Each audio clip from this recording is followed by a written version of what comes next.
Well, I was recently reflecting with Christy, and I think there are so many people that want to get away from cold winters. They want to bask in the sunshine during the winter time, and maybe you want to spend time in your RV in a place that's affordable and easy on your wallet relative to so many places, and that's why we wanted to talk today about living off grid in Mohave County, Arizona. Christy, welcome back to the show. Hello. Nice What's to be going? back again. It's been a while.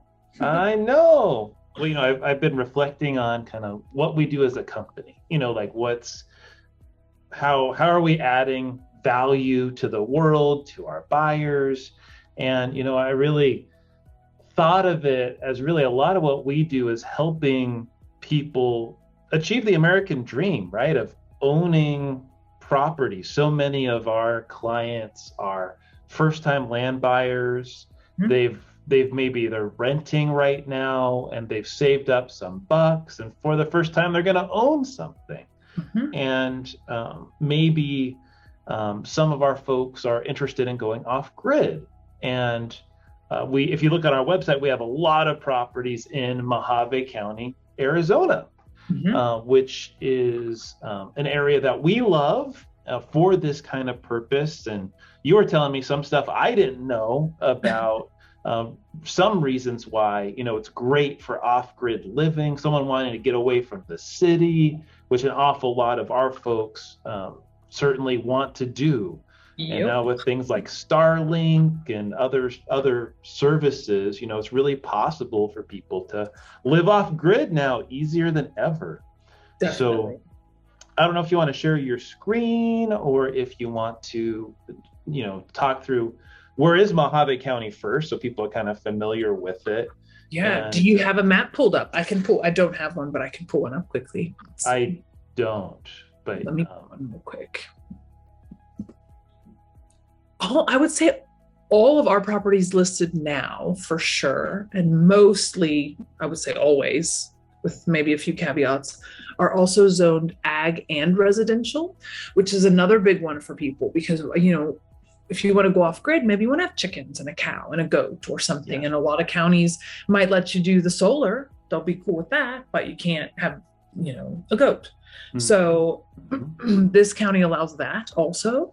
So it's got the ag residential, so you can do both. You can truly go off grid, truly go off grid. 178 square feet is the minimum. So it's a one that allows tiny homes.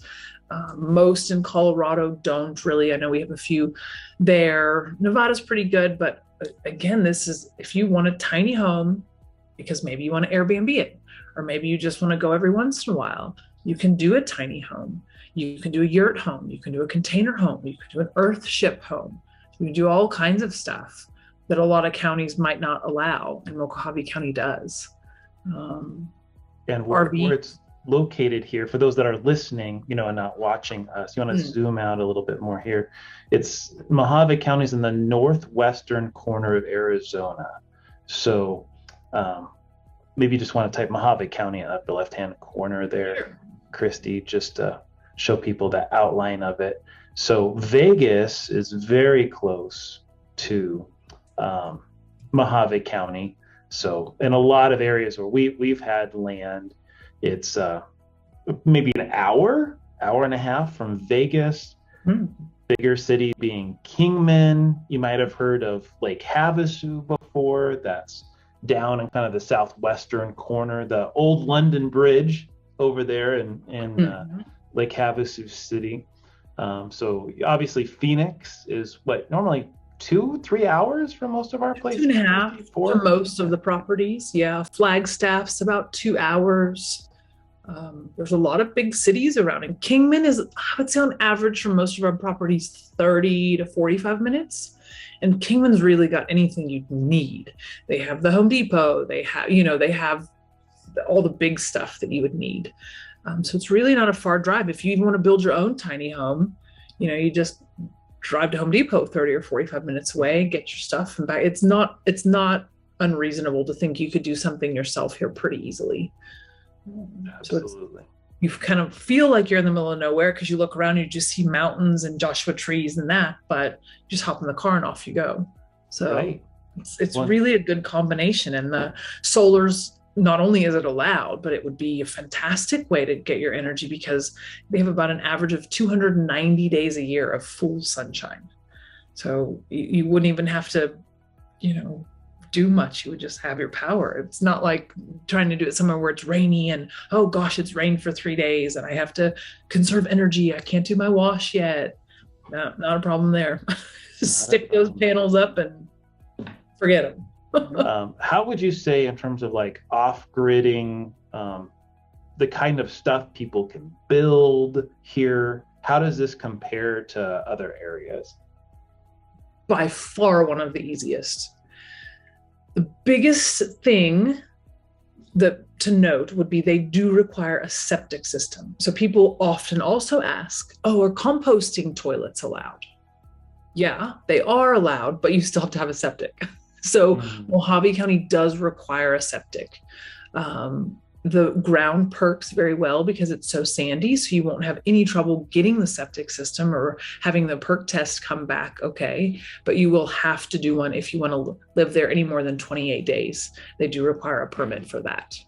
So well, there's so much land there. You know, I think that's one of the exciting things about this is often someone will buy 1 acre from us or 2 acres. And often there's no neighbors around. So your 1 acre or 2 acres feels like 200 or 400 because nobody else is around you.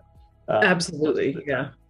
So you just go out there and you might only own 1 acre, but you have access to just as far as you can see. You can just go and, you know, ride a dirt bike or go hiking or, you know, whatever you want to do to just get out and forget about everything. And you can go to the Grand Canyon. You can go to Lake Mead. They're all within a day trip. So it's not even that you have to stay on your own property. There's so much to do in that area, a ton.